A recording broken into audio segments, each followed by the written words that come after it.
हमारा सांवला सरकार, हमें किस बात की चिंता। आप लोग कई बार बहुत चिंता करते हैं, बहुत टेंशन रहती है, बहुत उलझे हुए रहते हैं। हम आपसे कहते हैं कि हमारे बांके बिहारी लाल, हमें किस बात की चिंता। हमारे बांके बिहारी लाल, हमें किस बात की चिंता। हमारा सांवला सरकार, हमें किस बात की चिंता। हमारा सांवला सरकार, हमें किस बात की चिंता। हमें किस बात की चिंता, हमें किस बात की चिंता। हमें किस बात की चिंता, हमें किस बात की चिंता। हमें किस बात की चिंता, हमें किस बात की चिंता। हमें किस बात की चिंता, हमें किस बात की चिंता। भैया तुम्हें किस बात की चिंता, तुम्हें किस बात की चिंता। किस बात की चिंता, तुम्हें किस बात की चिंता। हमारा सांवला सरकार, हमें किस बात की चिंता। हमारा सांवला सरकार, हमें किस बात की चिंता। हमारे बांके बिहारी लाल, हमें किस बात की चिंता। हमारे बांके बिहारी लाल, हमें किस बात की चिंता। हमारे गौरी गोपाल भगवान, हमें किस बात की चिंता। हमारे गौर गोपाल भगवान, हमें किस बात की चिंता। जय हो।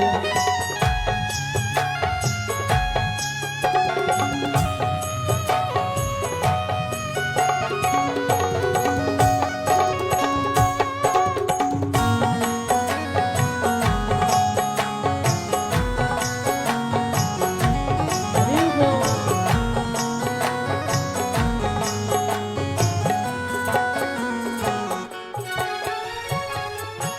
हमें ना लोक की चिंता नहीं, पर लोक की चिंता।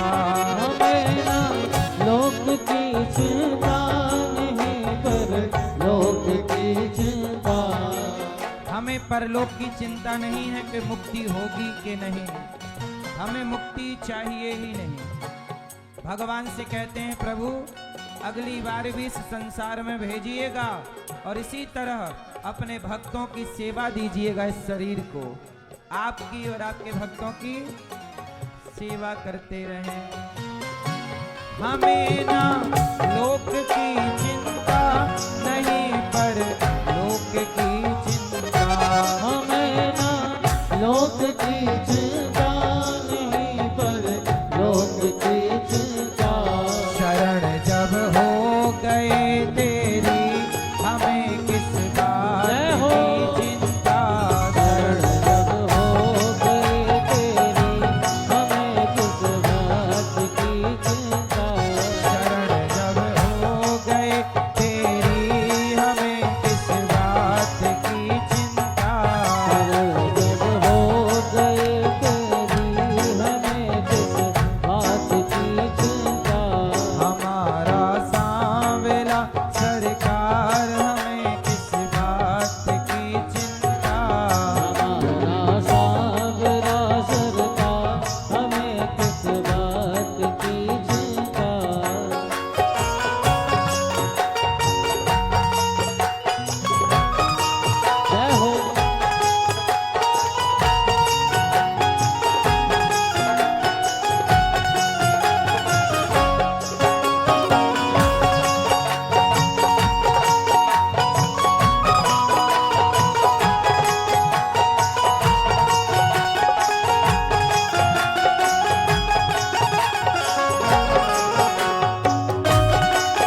करें हम ना कुछ भी अब करोगे आप ही चिंता करेना हम का करोगे आप ही चिंता करेंगे हम ना कुछ भी अब करोगे आप ही चिंता करेंगे ना कोई करोगे आप ही चिंता हे कन्हैया, अब हम कुछ भी नहीं करेंगे, केवल हम आपकी आज्ञा का पालन करके सेवा करेंगे और आप जानो आपका काम जाने। करेंगे हम ना कुछ भी अब करोगे आप ही चिंता करेंगे हम ना कुछ भी अब करोगे आप ही चिंता हमें ना मोक्ष की चिंता हमें ना लोक की चिंता मोक्ष की चिंता लोक की चिंता हमारे सांवला सरकार हमें किस बात की चिंता हमारा सांवरा सरकार हमें किस बात की चिंता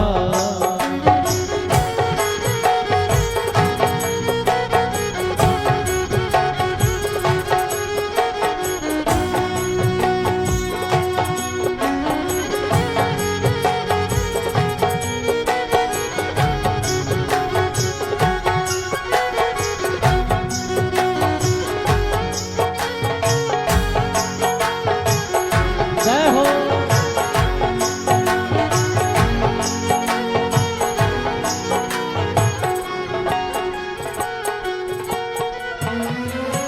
दवाई कड़वी दो या मीठी करे ना आपसे शिकवा दवाई कड़वी दो या मीठी करे ना आपसे शिकवा दवाई कर भी दो मीठी करेना आपसे शिकवा जब अब वैद्य बन गए मेरे हे कन्हैया कि जब अब वैद्य हो मेरे हमें किस बात की चिंता वैद्य हो मेरे हमें किस बात की चिंता हमारा सांवरा सरकार हमें किस बात की चिंता हमारा सांवरा सरकार हमें किस बात की चिंता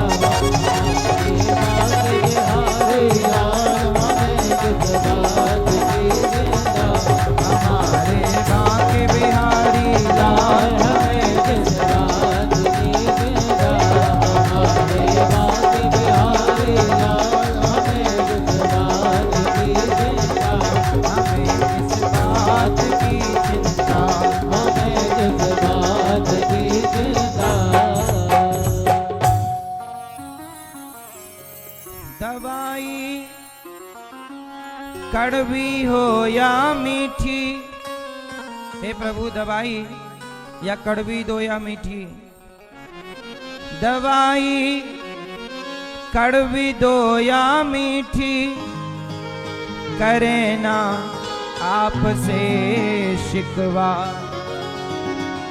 कि जब अब वैद्य हो मेरे जब आप ही हमारे वैद्य हो तो हमें किस बात की चिंता इसलिए अपना वैद्य अपना सब कुछ भगवान को मान लो और जो व्यक्ति भगवान के चरणों में समर्पण कर देता है सब कुछ भगवान को मान लेता है वो व्यक्ति सदा सुखी रहता है।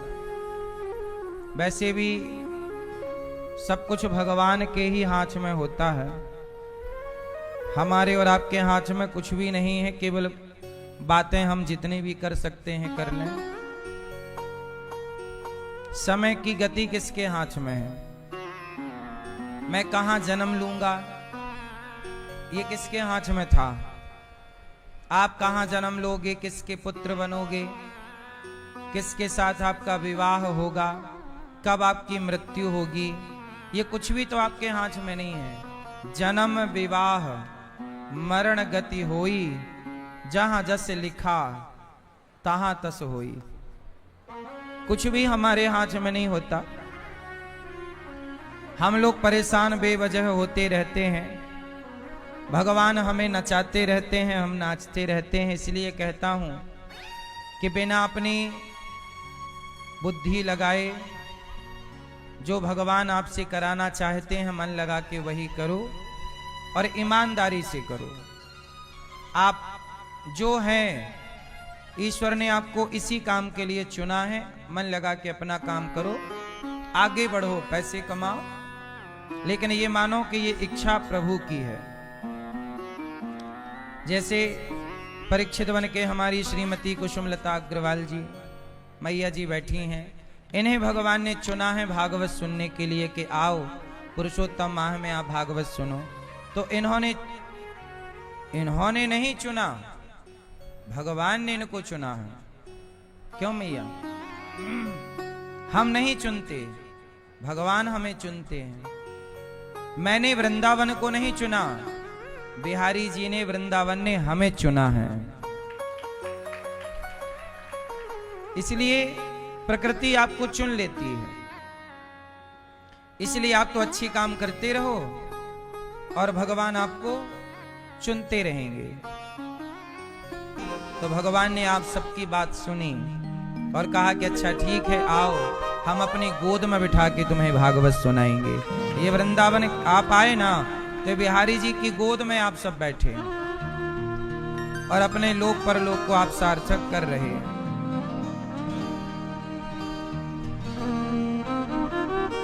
है ना? परीक्षित जी को 7 दिन में मरना है, क्योंकि उनके पास टाइम बड़ा कम है। हमारे और आपके पास भी टाइम बहुत लंबा नहीं है, जीवन बहुत थोड़ा सा है। जीवन थोड़ा सा जीवन सबको ईश्वर ने दिया है। देखो सबकी उम्र लगभग बराबर ही होती है। कोई 50-60 साल में चला जाता है, कोई 60-70 में, कोई 70-80 में, कोई 90-100। जाना सबको ही है।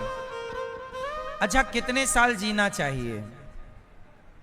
सही कितने साल जीना? आपका मन कितने साल जीने का है? 100 साल, 200 साल, 90 साल? आपका मन कितने साल जीने का है? सब लोग बताओ।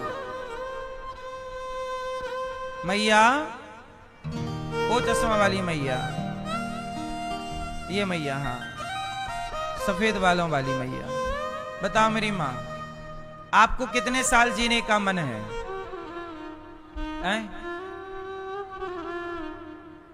मैया कितने साल जीने का मन है? बोलो मेरी माँ। आप बता पीली मैया। 100 साल? आप लोग कितने साल जीना चाहते हैं? 200? ये चश्मा वाली मैया,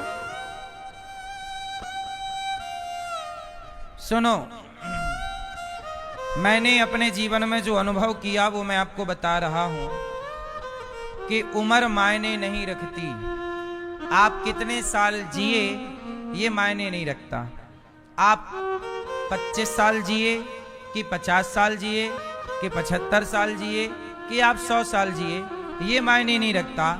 आपने 25 साल में किया क्या है, 50 साल में किया क्या है, 100 साल में किया क्या है? आपका किया गया काम मायने रखता है, कार्य मायने रखता है। अब आप 100 साल जियो पर आपने किया कुछ नहीं, केवल निंदा चुगली करी है और जिए 100 साल हैं, तो जीने का अर्थ क्या है? झांसी की रानी 23 साल जी है, टोटल 23 ईयर। कितने साल? 23। और 23 साल की लड़की चली गई, पर 23 साल में वो कर गई कि जो आदमी 100-200 साल की उम्र में भी नहीं कर पाता। आद्य शंकराचार्य जी केवल 29 साल जिए, 29, लेकिन 29 साल में वो कर गए कि जो 1000 साल जीकर भी नहीं कर सकता। तो आप कितना जिए ये मायने कहां है। कम समय में आप वो कर लीजिए जो 100 साल में भी लोग नहीं कर सकते। इसलिए कहता हूं, उम्र बड़ी नहीं होती, काम बड़ा होता है। इसलिए आप काम करिए, समाज की सेवा करिए, अच्छे काम करिए। उम्र तो ठीक है, जाएगी कहां। बहुत ज्यादा जीना, अब जैसे लोग 80 साल के हैं, 70 साल के, पर कर क्या रहे हैं, एक माला भी नहीं जप रहे हैं कि बैठ के सीताराम सीताराम राधे श्याम जप लें, चिंतन नहीं। वह 80 साल के होकर भी निंदा कर रहे हैं, उसका ऐसा हुआ, उसका 80 साल है और कर क्या रहे हो, बकवास। तो क्या मतलब तुम्हारी इस जिंदगी का, तुम तो धरती के बोझ ही हो ना। और एक बात और समझिएगा, सही काम सही उम्र में कर लीजिएगा। समय बार बार हम सबको नहीं मिलता, मानव शरीर मिला है, सार्थक कर लीजिएगा। आज हमें मौका मिला है, ठीक कर लीजिएगा। इसलिए दास अनिरुद्ध, मुझे भगवान ने मौका दिया है, मनुष्य बनाया है, तो मैं अपने मनुष्य होने का दुरुपयोग नहीं करता, मैं अपने मनुष्य होने का सदुपयोग करता हूं। मुझे पता है कि अगली बार पता नहीं मुझे मानव शरीर कब मिलेगा। फिरत सदा माया कर प्रेरा, काल कर्म स्वभाव गुण घेरा। बहुत कहते ना, बड़े भाग्य मानुष तन पावा, दुर्लभो मानसो देहो, दुर्लभो मानसो देहो, देहि नाम क्षण भंगुरा, तत्रापि दुर्लभम मन्ये वैकुंठ प्रिय दर्शनम। बड़े भाग्य से मानव का शरीर मिला है, मैं इसे गवाऊं क्यों। इसलिए दास सेवा करता है कि मैं अपने समय को, देखो मेरा 2 काम है, सेवा करना, भगवान की कथा, भगवान का स्मरण करना, कथा सुनाना, कथा सुनना और सेवा करना। आप भक्तों की, वृद्ध माओं की, संतों की, यहाँ हजारों संत भोजन करते हैं गौरी गोपाल में, आप सबके लिए रसोई चलती है, वृद्ध माओं की सेवा।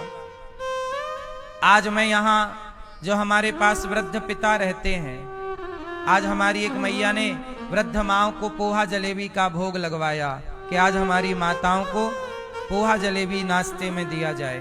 तो हमारी एक मैया ने, एक बहन ने माताओं को पोहा जलेबी की सेवा की कि नाश्ते में माताओं को पोहा जलेबी मिले।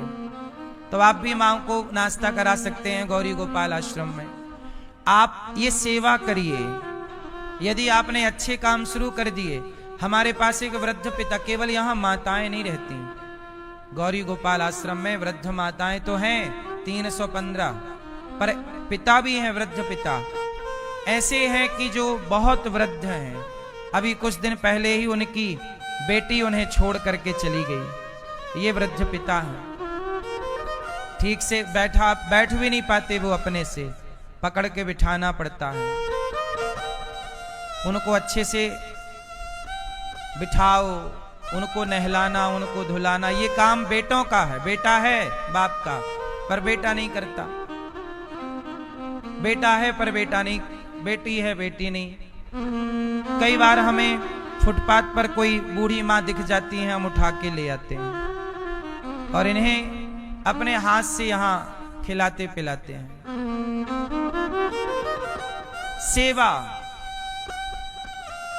सेवा कर लो मेरी माँ, पुरुषोत्तम माह चल रहा है। किसी का पेट भर लो रोटी देकर, किसी का सहारा बन जाओ। ये अवसर अनिरुद्धाचार्य को भी मौका मिला है सेवा करने का। अगले जन्म में पता नहीं मैं क्या बनूं, चाह करके भी कर पाऊं ना कर पाऊं। इसलिए आज अवसर है, अच्छे ही अच्छे काम कर, लिस्ट बनाइए कि मुझे ये अच्छा काम करना है, ये बुरा एक भी काम नहीं, बुरा एक भी काम नहीं करना है, अच्छे काम कर लो कर लो कर लो। आज अवसर है, बार बार तो मौका भी नहीं मिलता ना। परीक्षित जी ने कहा कि मुझे 7 दिन में मरना है, मैं क्या करूं? सुखदेव जी ने कहा वरीयाने सते प्रश्नः क्रतो लोकहितं नृप आत्मवित् सम्मतः पुंसां श्रोतव्यादिषु यः परः निद्रया ह्रियते नक्तं व्यवायेन च वावयः दिवाचार्थे हया राजन् कुटुंब भरणेन वा। देखो सुखदेव जी कहते हैं परीक्षित जी आपको 7 दिन में मरने का शाप लगा है, आप ऐसा करो अब भागवत सुनो। जो भागवत सुनेगा वह शाप से मुक्त हो जाएगा। जाने अनजाने में हमें कोई शाप लग गया, हमें पितृदोष लगा हुआ है, कोई जीवन में दोष है, यदि जीवन के सारे दोष समाप्त करने हैं तो भागवत सुननी चाहिए। जैसे आप लोग यहाँ पोथी पाठ करा रहे हैं पुरुषोत्तम माह में, अभी 26 मई से पुनः भागवत जी के पोथी पाठ बैठेंगे। आप लोग जो नहीं अभी करा पाए, 26 मई से पुनः पुरुषोत्तम माह में पोथी पाठ बैठेंगी, आप भी कराइएगा। क्योंकि जीवन में कोई भी दोष हो, भागवत जी के पाठ से वह मुक्त हो जाता है। पितरों की सदगति भी होती है, हम शाप से भी मुक्त हो जाते हैं। अन्ते नारायण स्मृति। जीवन का सार क्या है? अंत में भगवान का स्मरण हो जाए। अंत में क्या हो जाए? मैया मैंने यदि आखिरी में प्रभु का चिंतन नहीं कर पाया तो क्या मेरी भक्ति बेकार चली जाएगी? नहीं। जो व्यक्ति सदा भगवान का स्मरण करता है और आखिरी वक्त में यदि वो भगवान का स्मरण ना कर पाए तो फिर भगवान ही उसका स्मरण कर लेते हैं। अंते नारायण स्मृति, अंत में प्रभु स्मरण करते हैं। इसलिए आपसे कहता हूं कि काम सारे कीजिए, पर थोड़ा सा समय निकालकर उस परमात्मा को थैंक यू, धन्यवाद कहिए, जिन्होंने आपको बनाया है, जिन्होंने आपको, कहो, जिन्होंने आपको बनाया है, जिन्होंने आपकी रचना की है, उनका धन्यवाद कीजिएगा। सुखदेव जी कहते हैं कि ज्यादा से ज्यादा चिंतन भगवान का हो, हाय हाय ना हो। आजकल का व्यक्ति परेशान क्यों है? कारण जानते हो? कारण ये है कि व्यक्ति संतुष्ट नहीं है। अब जैसे उदाहरण से समझो, रावण क्या अपनी सोने की लंका में संतुष्ट था? उत्तर दो। जबकि सोने की लंका है। रावण की पत्नी का नाम है मंदोदरी। अच्छा, मंदोदरी बहुत सुंदर है। अच्छा, मंदोदरी में एक विशेष गुण है, आप जानते हैं क्या गुण है? अच्छा, मंदोदरी कौन है पता है आपको? मंदोदरी की कथा ऐसे मिलती है समाज में, संतों से मैंने सुनी कि मंदोदरी ऋषि कन्या है। किसकी कन्या है?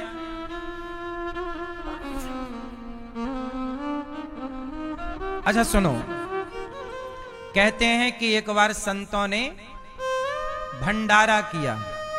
सभी संतों को, एक संत ने सभी संतों को कहा कि आओ कुटिया पे भंडारा, भोजन, ब्राह्मणों का, संतों का भोजन। तो संतों का भोजन बन रहा, खीर पक रही थी। खुले में खीर बना रहे थे संत। अच्छा, उसी समय एक पक्षी सांप को, कोबरा सांप, काला नाग सांप को मुंह पे दबा के, पंजों में दबा के एक पक्षी आकाश से उड़ रहा था कि तभी सांप उसके पंजे से छूट गया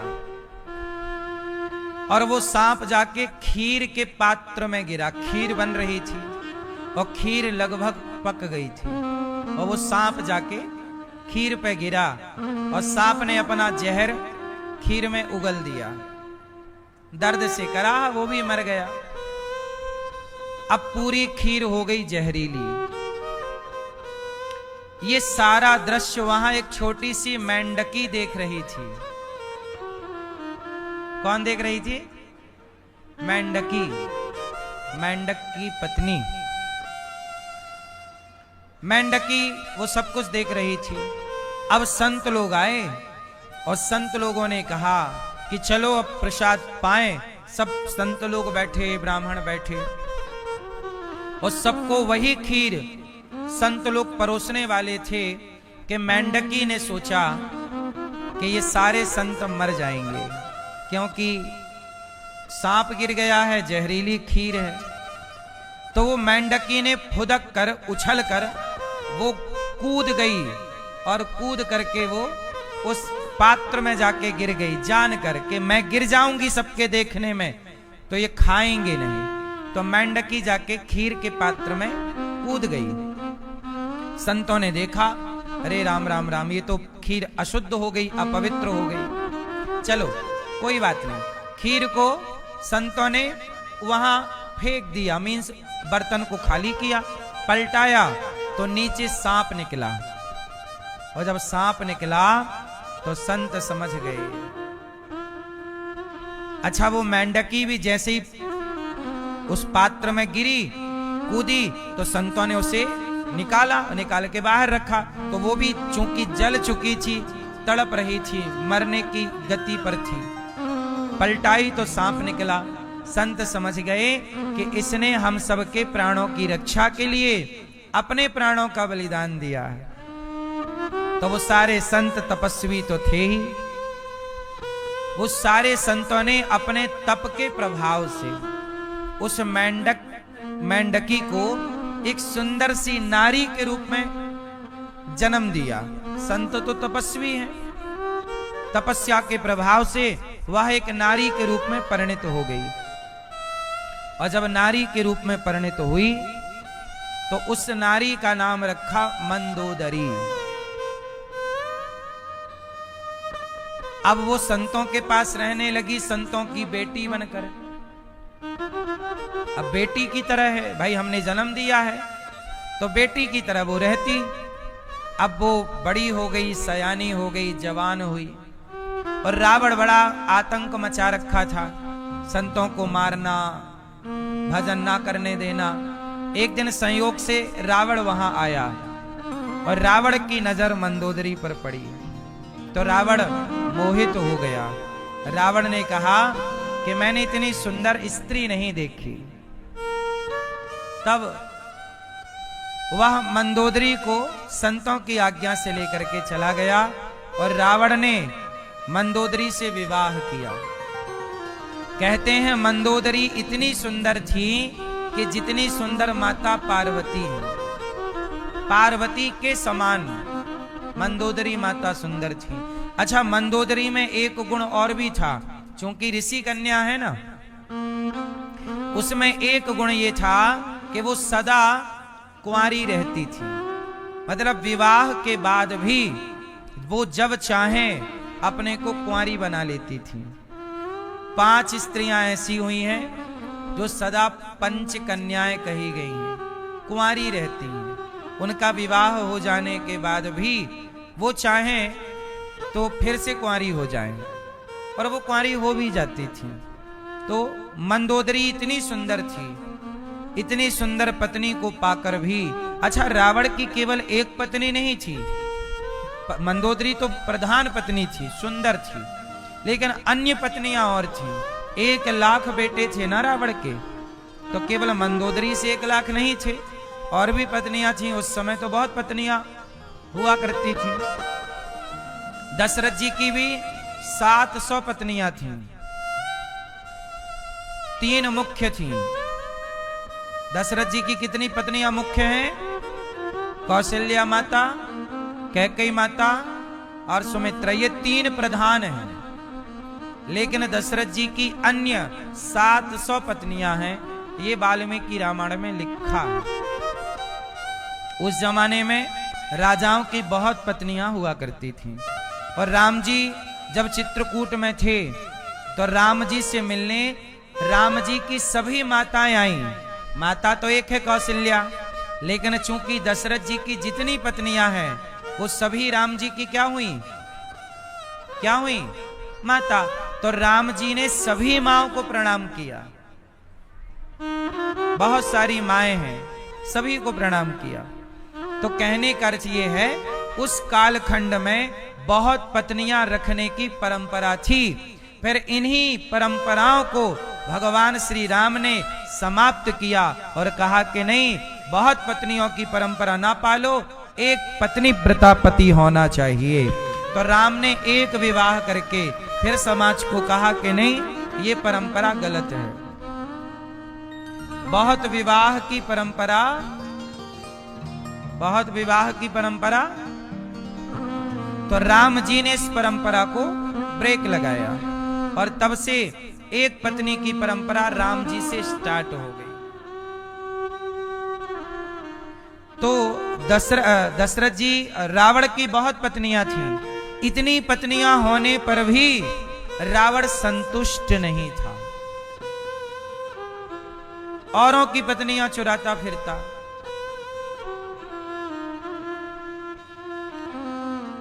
एक बार क्या हुआ कि कुबेर के पुत्र हैं, उनकी पत्नियों, ये स्वर्ग में जाके किसी की भी पत्नी उठा के ले आता था रावण। जो जिसकी अच्छी लग जाए उठा के ले आए। ये सीता का अपहरण, सीता मां का अपहरण तो किया ही है। हजारों नारियों का पहले अपहरण कर चुका है रावण, और सबको लाला के पत्नी बना लेता। लेकिन कोई इसका बाल भी बांका ना कर पाता, क्योंकि बड़ा पावरफुल है। देखो जरा, यहां पर एक मैसेज मैं आपको दूं कि ईश्वर ने यदि आपको पावर दिया है, शक्ति दी है, तो उस शक्ति का उपयोग किसी को दुख दर्द देने में मत कीजिएगा। आप किसी को सताइए मत कि आपके पास ताकत है तो चलो कमजोर को सताते हैं। यदि आपने अपने से कमजोर को शक्ति के पावर के बल पर सताया, तो कोई है जो आपके कृत्य को देख रहा है। और रावण की जब अति हुई तो फिर अंत में रावण को संतुष्टि नहीं थी। इसलिए हम आपसे कहते हैं कि आप जहां हो, जितना पाए हो, उतने में संतुष्ट रहो। राम घास की कुटिया में रहकर, नंगे पांव रहकर, अपनी पत्नी के साथ राम बहुत संतुष्ट हैं। अच्छा, राम ज्यादा खुश हैं कि रावण ज्यादा खुश है? राम कुटिया में रहते हैं घास की, और रावण सोने की लंका में। घास की कुटिया में रहने वाले राम संतुष्ट हैं, कुटिया पर संतुष्ट हैं, अपनी पत्नी में संतुष्ट हैं। रावण ना सोने की लंका में संतुष्ट है, ना अपनी पत्नी से संतुष्ट है। यही है जीवन में नाश होने का कारण। जब आप संतुष्ट नहीं होते, संतोष नहीं रखते, तो फिर एक दोहा गाया है संतों ने कि मक्खी गुड़ में गड़ी रहे, पंख रहे लिपटाए, हाथ मलहे और सिर धोने, लालच बुरी बलाय। मक्खी सखी गुड़ में गड़ी रहे, पंख रहे लिपटाय। हाथ मलहे और सिर धोने, क्या बुरी बलाए, क्या बुरी बलाए। इसलिए कहता हूं वह व्यक्ति सदा दुखी है जो लालची है। इसलिए जितना मालिक ने दिया है, हाँ मुझे तुमने दाता बहुत कुछ दिया है, तेरा शुक्रिया है, तेरा शुक्रिया है। जितना दिया है उसका धन्यवाद दीजिए बस। सत्यां छितौ किं कसिपोः प्रयासैर् बाहौ स्वसिद्धेयुपवर्हणै किम् सत्यञ्जलौ किं पुरुधान्यपात्र्या दिग्वल्क्यलादौ सति किं दुकूलै। सुखदेव जी कहते हैं कि जो व्यक्ति संतुष्ट है वो सुखी है, और जो संतुष्ट नहीं है वो लंकापति भी हो तो सुखी जीवन। सुखदेव जी कहते हैं कि देखो भगवान को हम नमस्कार कर रहे हैं, भगवान के स्वभाव का अब वर्णन कर रहे हैं। भगवान नारायण की नाभि से कमल, फिर ब्रह्मा जी को अत्र सर्गो विसर्गश्च स्थानम, 10 लक्षणों का वर्णन, अहमे वासमे वाग्रीनान्यद यद सत्सत्वरम, चतुश्लोकी भागवत का वर्णन। अब राजा परीक्षित जी ने सुखदेव जी से कहा कि गुरुदेव ये बताइए कि भगवान का प्रभाव कैसा है और भगवान का स्वभाव कैसा है। भगवान का प्रभाव कैसा है और अच्छा ये बताओ, जिनका प्रभाव ज्यादा है, बड़ा है, उनका स्वभाव कैसा होगा, ये कन्फ्यूजन तो रहती ही है। पता नहीं बड़े आदमी का, बड़े व्यक्ति का स्वभाव कैसा हो। अच्छा भगवान का प्रभाव कैसा है, पहले मैं आपको प्रभाव की बात बताऊं। बताओ भगवान का प्रभाव कैसा है। भगवान का प्रभाव, भगवान कृष्ण का कैसा प्रभाव है, क्या प्रभाव है बताओ है? सुनो भगवान का प्रभाव सुनिए। जब मैया यशोदा ने कहा लाला मुंह खोल, तो तनिक सा मुंह खोल कर पूरे ब्रह्मांड का प्रभाव है ये कि भगवान के मुख में पूरा ब्रह्मांड समाया हुआ है, ब्रह्मांड के मालिक हैं, ये प्रभाव है। और सुनो प्रभाव क्या है कि भगवान को गुरु माता ने कहा, गुरु माता कौन, सांदीपनी जी की पत्नी। उज्जैन में पढ़ने गए भगवान कृष्ण, सांदीपनी जी की पत्नी ने कहा कि मुझे मेरा पुत्र आप गुरु दक्षिणा में लाकर दो। अच्छा उनका बेटा मर चुका था, कब, 10 साल पहले, सालों पहले, जिसका कोई अवशेष भी नहीं था। अब जब गुरु माता ने कहा, भगवान कृष्ण की पढ़ाई पूरी हुई और जब पढ़ाई पूरी करके जाने लगे तो भगवान ने कहा कि गुरुदेव गुरु दक्षिणा क्या दूं। भगवान बोले मुझे तो, सांदीपनी जी ने कहा मुझे तो नहीं चाहिए, लेकिन आप अपनी गुरु माता से बात कर लो कि उन्हें क्या चाहिए। तो गुरु माता से कहा कि माँ आपको क्या चाहिए। माँ ने कहा कि कन्हैया आप मेरे पुत्र, जब मेरा बेटा मर गया है आप मुझे मिले तो ऐसा लगा कि मुझे मेरा बेटा मिल गया। आप मुझे छोड़ के ना जाओ, मेरे पास रहो, बस मुझे आप जैसा बेटा चाहिए। भगवान बोले मैया यदि मैं आपका बेटा आपको लौटा दूं तो गुरु माता ने कहा बेटा वो तो मर चुका है, वो तो मृत्यु को प्राप्त हो चुका है। भगवान बोले मां कोई बात नहीं, मैं मरे हुए को भी ला सकता हूं। तो भगवान उज्जैन से सीधा यमराज के पास गए, यमपुरी। यमपुरी में जाकर कहा कि यमराज जी हमारे गुरुजी का बेटा आया होगा आपके पास, लाओ उसकी अंतरात्मा दो और उसका सूक्ष्म शरीर वापस करो, क्योंकि यमदूत तो सूक्ष्म शरीर ही ले जाते हैं ना पकड़कर, ये शरीर तो यहीं जल जाता है। लाओ सूक्ष्म शरीर लाओ उसका।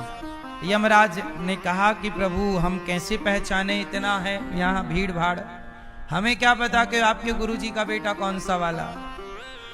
सोचिए यमराज जी ने जहां हाथ खड़े कर दिए, भगवान ने पहचाना, सूक्ष्म शरीर लाकर पंच तत्व के शरीर को भगवान ने तुरंत अपने बल से तैयार किया, और वह सूक्ष्म शरीर डालकर जैसा उनका बेटा था वैसा ही उनका पुत्र उन्हें लौटाया दक्षिणा में। माता ये रहा आपका बेटा। ये भगवान का क्या है, ये भगवान का ये इतना प्रभाव रखते हैं कि यमराज जी भी थर थर कांपते हैं जिनके आगे। मरे को जीवित करने की ताकत, ये प्रभाव है। इतने से मुख में पूरा ब्रह्मांड दिखा देना, ये प्रभाव है। एक बार गैया चराने गए तो कंस के एक राक्षस ने जंगल में आग लगवा दी, चारों ओर से भगवान घिर गए, ग्वाल वाल घिर गए, गैया बछड़ा गिर गए। तब भागवत जी में लिखा है कि भगवान ने अग्नि का पान कर लिया, मतलब अग्नि पी गए। पानी पीते हो ना, भगवान आग पी गए। अब आपको आश्चर्य लगेगा कि भाई आज के विज्ञान में तो ये संभव नहीं है कि कोई व्यक्ति अग्नि पी जाए। इसलिए कहता हूं कि इंसानों की तुलना कभी भगवान से, भगवान तो अच्छा हम लोग स्वाहा करते हैं ना, स्वाहा स्वाहा क्यों करते हैं जरा बताओ? क्योंकि जो हवन कुंड है और हवन कुंड में जो अग्नि है वह अग्नि भगवान का मुख होती है, और आप जो भी आहुति डालते हैं वो अग्नि के द्वारा भगवान के मुख में जाती है। अग्नि को भगवान का मुख बताया गया है, इसलिए यज्ञ में आहुति डाली गई वो कौन ग्रहण करता है? तो अग्नि तो भगवान की घर की खेती है भाई। आग तो हमारे लिए ना हवा है, भगवान तो अग्नि के पिता हैं, प्रकट करते हैं, वायु को प्रकट करते हैं, आकाश को प्रकट करते हैं, जल को प्रकट करते हैं। तो भगवान तो सबके क्या है? पिता है। अग्नि पी गए, प्रभाव देखिए हमारे प्रभु का, अग्नि पी गए। ये क्या है भगवान का? जोर से प्रभाव देखिए, एक उंगली से पूरा पूरा पहाड़ उठा दिया गिरिराज जी को। ये क्या था? जोर से, ये हमारे भगवान का प्रभाव है। अब भगवान का प्रभाव तो बड़ा है, अब जिसका प्रभाव बड़ा होगा ना मेरी माँ, वो पता नहीं हमसे बात करेगा कि नहीं, हमारी तरफ देखेगा कि नहीं।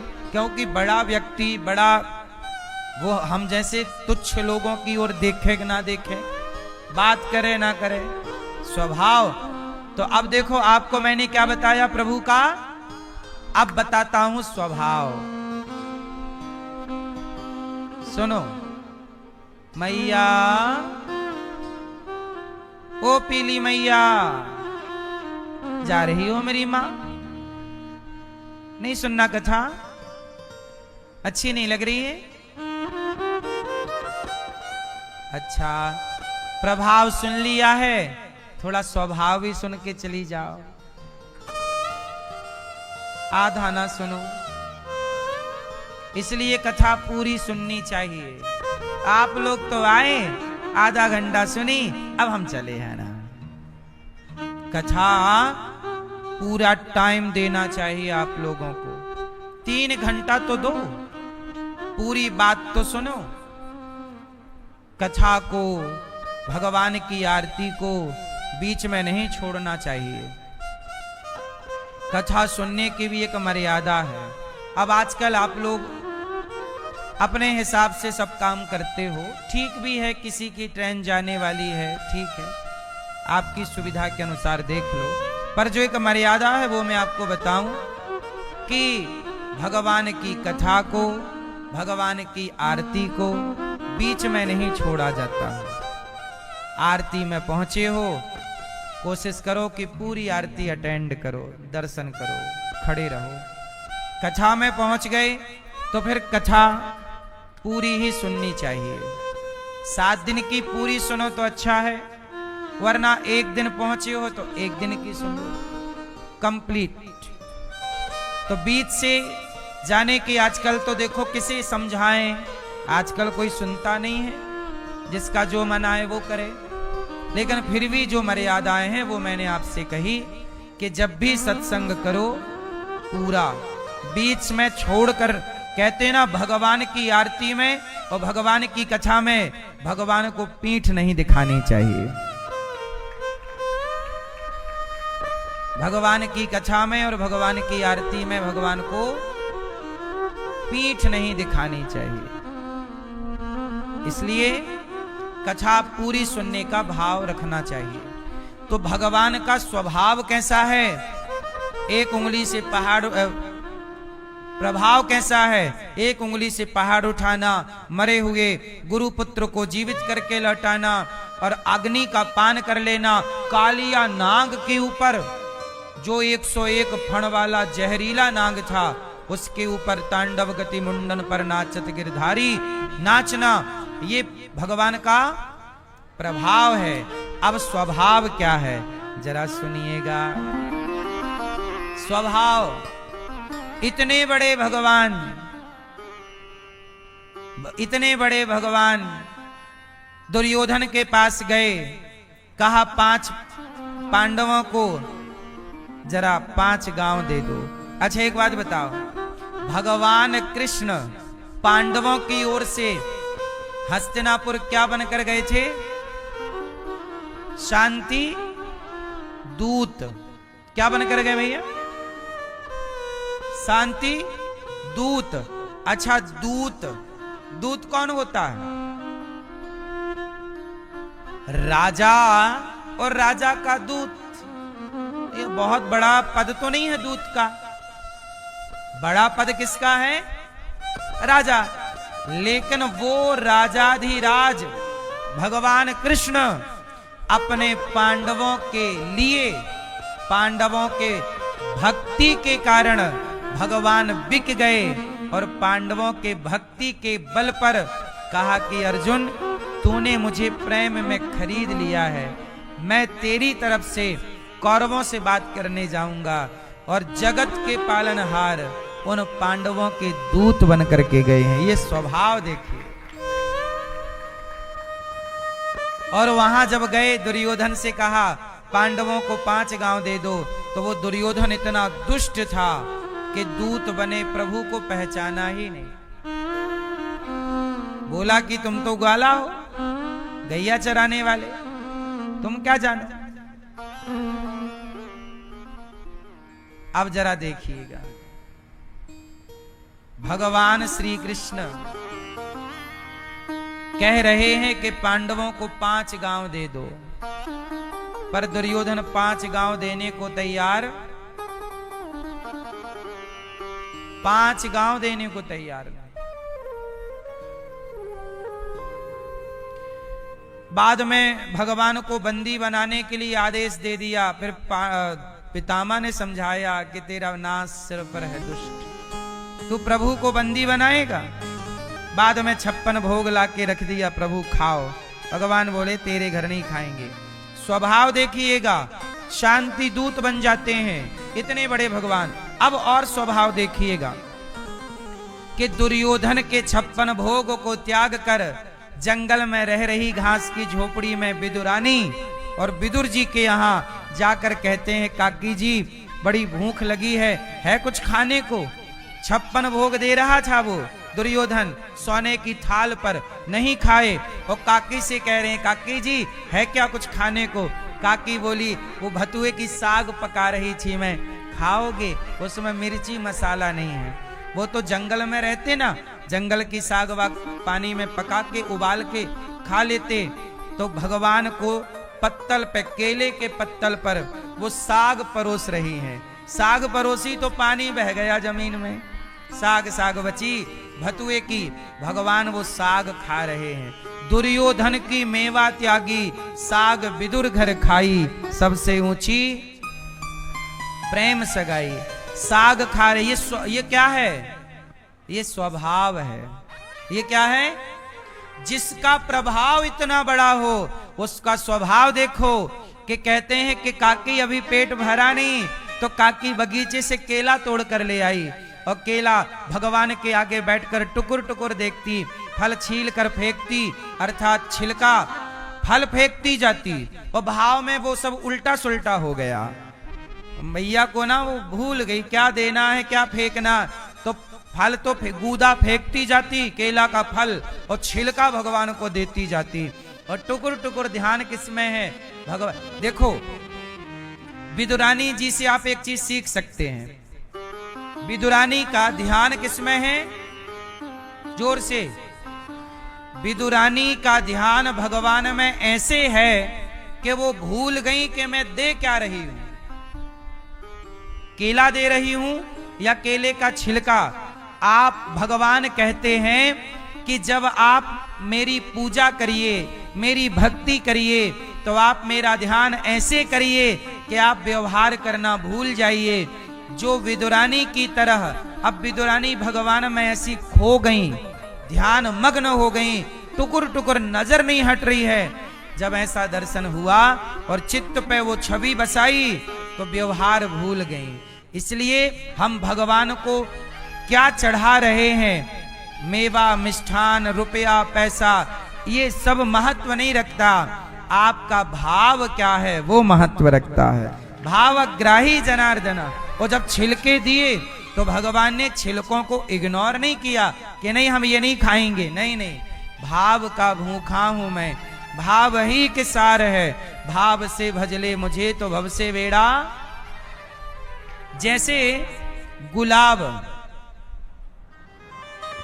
जैसे गुलाब में मधुमक्खी बैठती है, तो गुलाब में बहुत चीजें हैं, पंखुड़ी भी है, अंदर बहुत सारे ये छोटे छोटे कण भी दिखते हैं, पर जब मधुमक्खी बैठती है तो इसमें से और कुछ ग्रहण ना करके शहद को ग्रहण करती है। गुलाब में क्या है? पुष्प में क्या है? याद रखिएगा, हर पुष्प में शहद है, लेकिन आप पुष्पों को मशीन में डालो, पिरो, तो वहां से शहद ना निकलेगी। गुलाब में शहद तो है, पर ग्रहण कौन कर सकता है? केवल मधुमक्खी। ऐसे ही जैसे मक्खी गुलाब की शहद को ग्रहण करके गुलाब को जहां की तहां छोड़ देती है, उसी तरह भगवान, जब आप भक्त भगवान को भोग लगाता है तो भक्त के उस भाव की शहद को ग्रहण करके वस्तु भगवान भक्त के लिए छोड़ देते हैं। ये तुम ही खाओ। भगवान क्या खाते हैं? उस भाव को ग्रहण कर लेते हैं। इसलिए मैं आपसे कहता हूं कि भगवान को वस्तु नहीं चाहिए, वो तो छिलका भी खाने को तैयार है। प्रेम से दो तो सही। इसलिए ये भगवान का स्वभाव है कि वो छिलकों का भी भोग। और सुनिए, सुदामा जी ने भगवान को क्या दिया?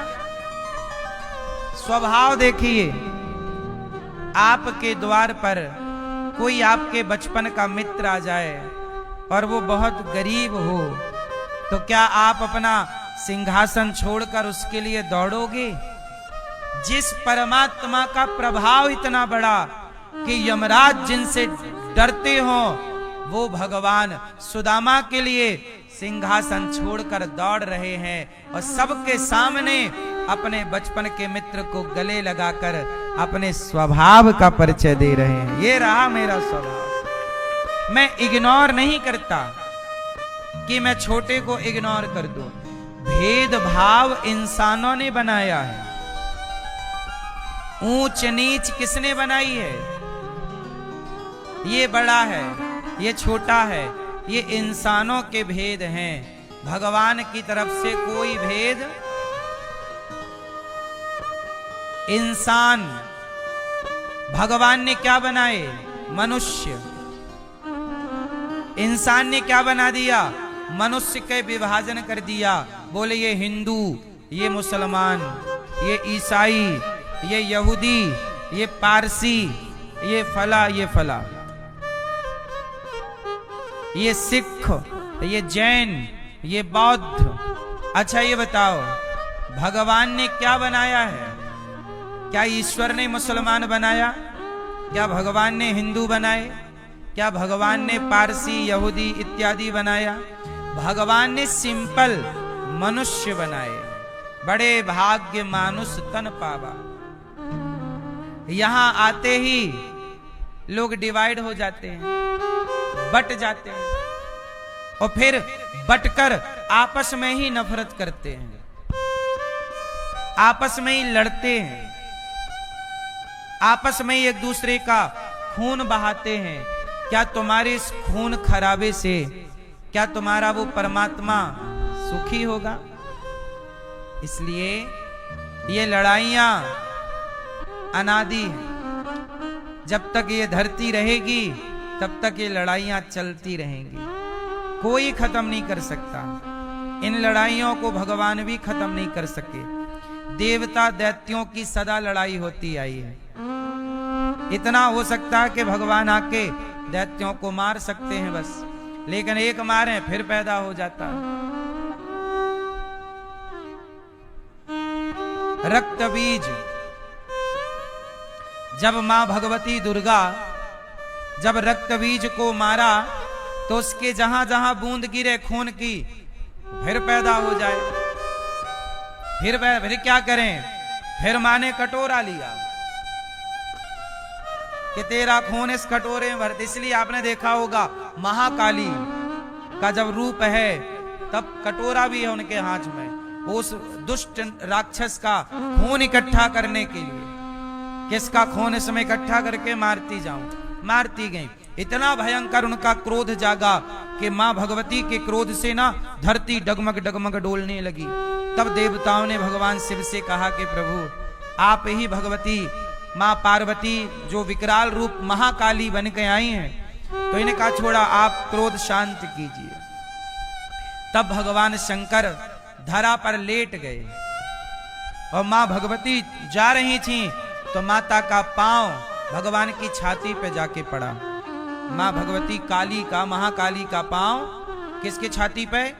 भगवान शिव की। और जैसे ही शिव की छाती पर पड़ा तो मां भगवती की जिह्वा बाहर आ गई। अरे राम राम राम राम, जैसे आपने कुछ गलती तो जीभ निकाल लेते। ओ, तो मां भगवती की जिह्वा बाहर आई। ये क्या अपराध हो गया भोलेनाथ आप?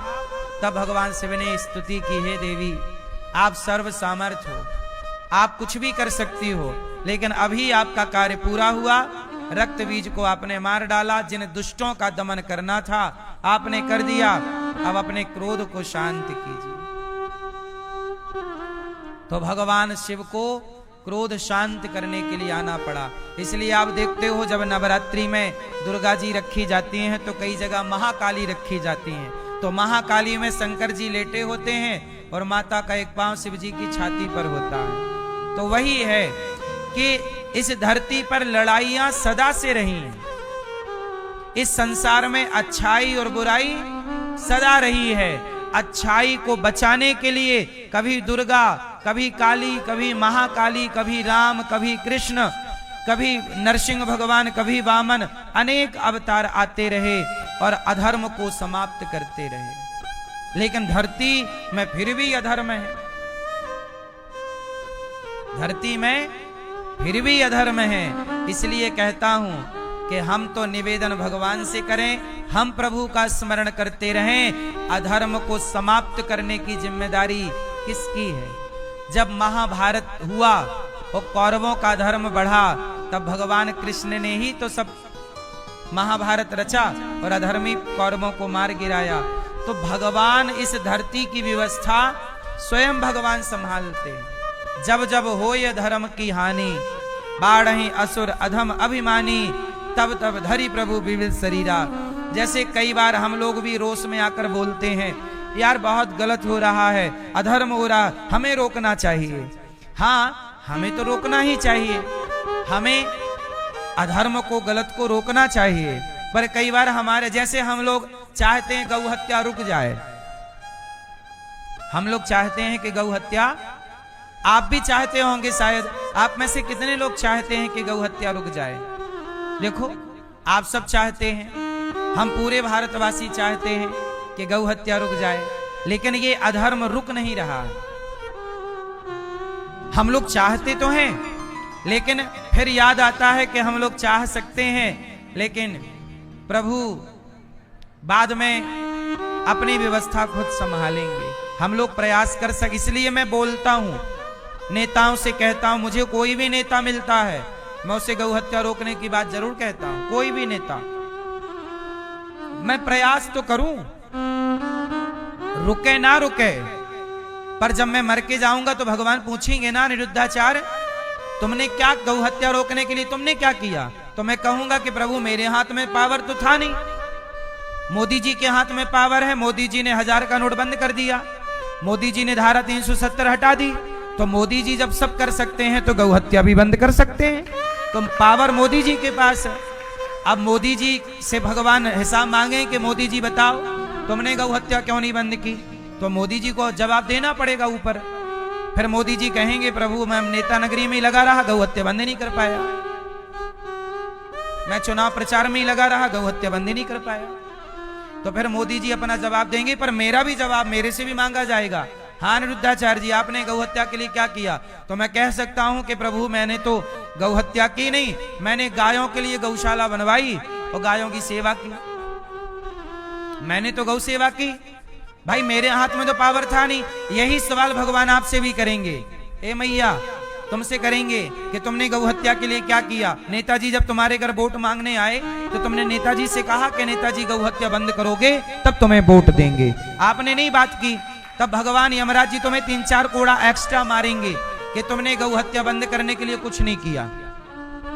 मैया आपने क्या किया गौ हत्या बंद करने के लिए बताओ? आपने अपने क्षेत्र के नेताजी से कहा, चश्मा वाली मैया खाओ मां कसम की कहा ही नहीं, तो ये 3-4 कोड़ा एक्स्ट्रा पड़ेंगे। क्या सही पड़ेंगे?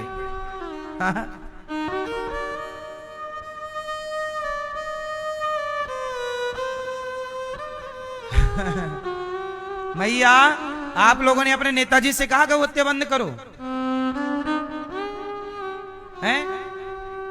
अब कहोगी जितने लोग, आप सब बताओ, आप भी गौ हत्यारे हो या नहीं? बताओ बताओ, अपने हृदय में हाथ रख के आप भी गौ हत्यारे हो कि नहीं? बोलो हाँ या ना। आप गौ हत्यारे इसलिए हो क्योंकि आपने अपने नेता से कहा ही नहीं। जब आपने कहा नहीं तो नेता क्यों करेगा? नेता को तो गाय का मांस बेचने से पैसा मिल रहा है ना, ज्यादा पैसा मिल रहा है। सरकारें तो गाय का मांस बेचती हैं खूब धड़ल्ले से। बोलो हाँ। और आपको भी बोलना नहीं है, आप तो बस ये नेताजी हमारा बिजली का बिल माफ करा दो बस, और गाय को आप ये वाली हमारी भी गैया ले जाओ, मार डालना ले जाओ। अपनी दूध लगा के गैया छोड़ दिया सड़क में। तो गौ हत्यारे, हम सब गौ हत्यारे हैं। हम सब ही उतने ही जिम्मेदार हैं जितना तलवार चलाने वाला, गाय की गर्दन में तलवार चलाने वाला वो कसाई जितना जिम्मेदार है, हम भी इतने जिम्मेदार हैं। ये बात सही है कि नहीं? आप सहमत हैं मेरी बात से? इसलिए मेरी हाथ जोड़ के प्रार्थना है कि अब की बार नेताजी आए आपके द्वार पर तो कहिएगा नेताजी इस बार का चुनाव केवल गौ माता के लिए करो, हमें कुछ ना चाहिए, हमें केवल गौ हत्या बंद चाहिए बस। आपने कहा ही नहीं।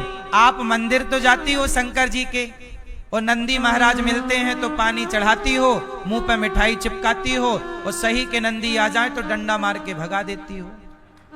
ये सच्चाई है। ऐसे में तो हो गई गौ हत्या। ना जनता को गौ हत्या बंद चाहिए, ना यहाँ के राजा को गौ हत्या बंद चाहिए, तो गौ हत्या हो रही है। फिर दोषी कौन है?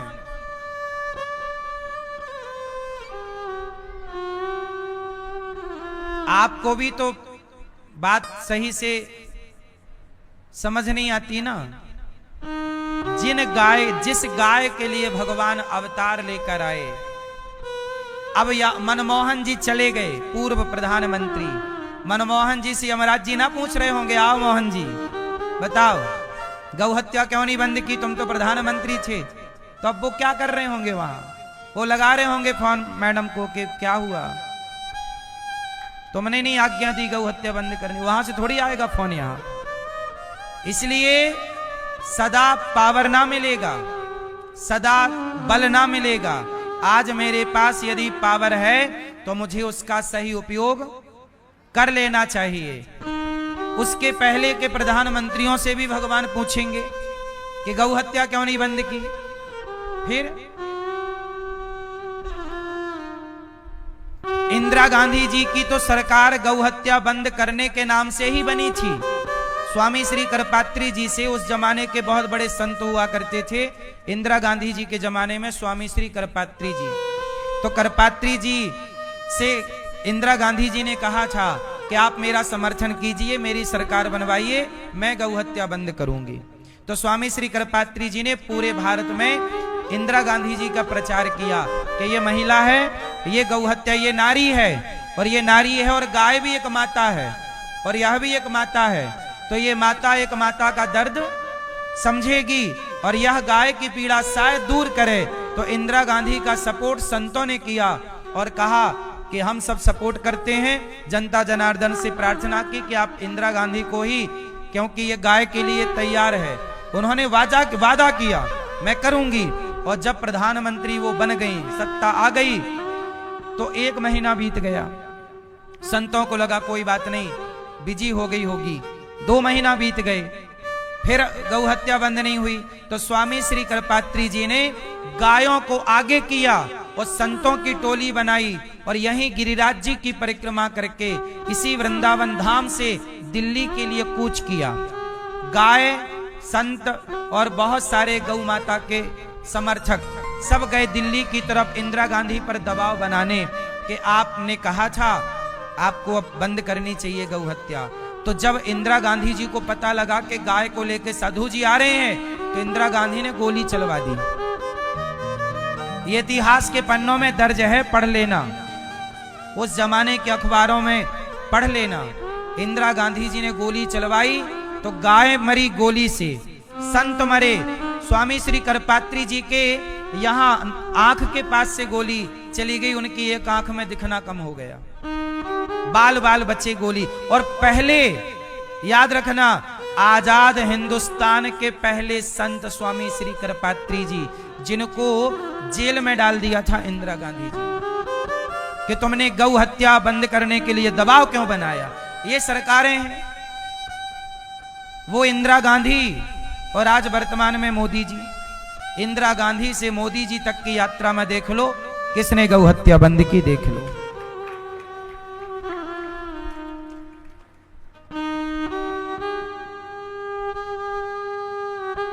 इसलिए सरकारों के हाथ गाय के खून से रंगे हैं। कुछ भी कहो, आप कितनी भी लीपा पोती करो, पर ये हत्या तो है, गौ हत्या तो है।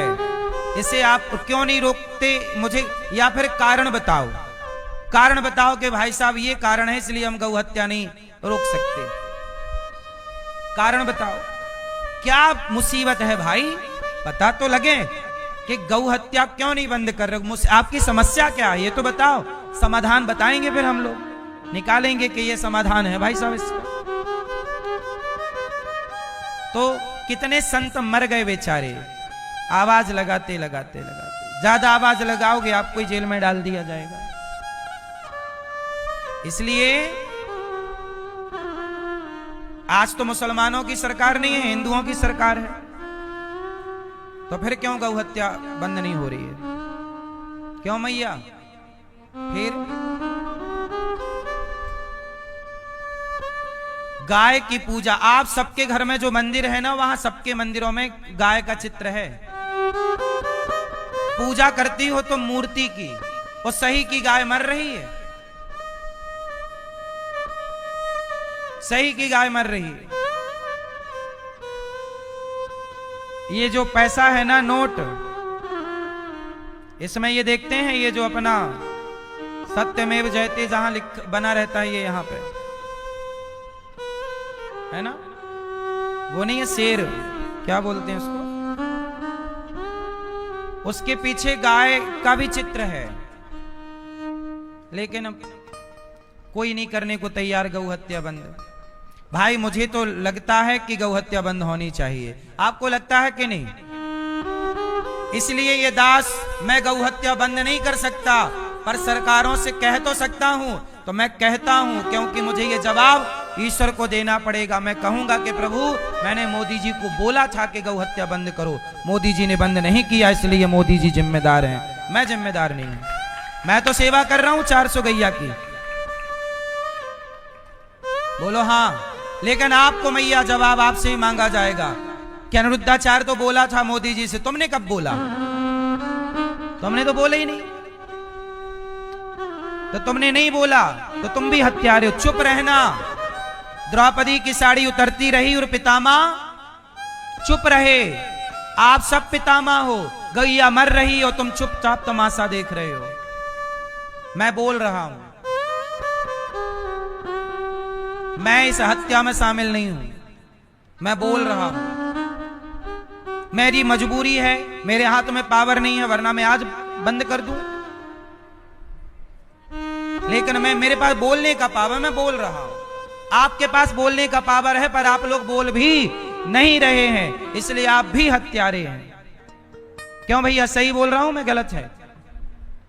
इसलिए एक एक वीडियो बना के क्यों नहीं मोदी जी से कहते, मोदी जी आज भारत का सारा सनातन एक वीडियो बना के अपलोड कर दे सोशल मीडिया में, मोदी जी हमें कुछ नहीं, गौ हत्या बंद चाहिए, एक दिन डाल दीजिए, सारे लोग देख लीजिए, 10 दिन के अंदर गौ हत्या बंद ना हो जाए तो। बोल कौन रहा है? पड़ी किसे है? कौन तुम्हारी मां मर रही है? गाय ही तो मर रही है। कौन तुम्हारी बेटी मर रही है? गाय ही तो मर रही है। जब तुम पे संकट आएगा तब तुम खड़बड़ाओगे, हड़बड़ाओगे, अरे हम पे संकट आया।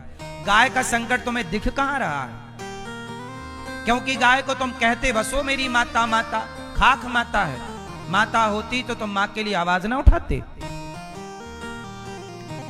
इसलिए ये दास तो बोल रहा है, और बोल बस नहीं रहा है, मेरे पास 400 गैया हैं और 125 से ज्यादा नंदी हैं, मैं सेवा भी कर रहा हूं, मैं हत्यारों की भीड़ में नहीं हूं। सरकारें कुछ भी कहें पर हत्यारी हैं। पुरानी सरकारें भी हत्यारी थी और वर्तमान सरकार भी गौ हत्यारी ही है। ये कलंक उन्हें मिटा लेना चाहिए गौ हत्या बंद करके। क्या कहते हैं आप? इतना कहना भी ना बड़ा है, इतना भी कहने की ताकत लोगों के अंदर नहीं होती। कौन विरोध करे, सरकार से कौन पंगा ले, लेकिन अपने को तो मरना ही है, तो अच्छा करके मरना है, तो अच्छा करके, हम क्यों किसी के चाटुकार बने।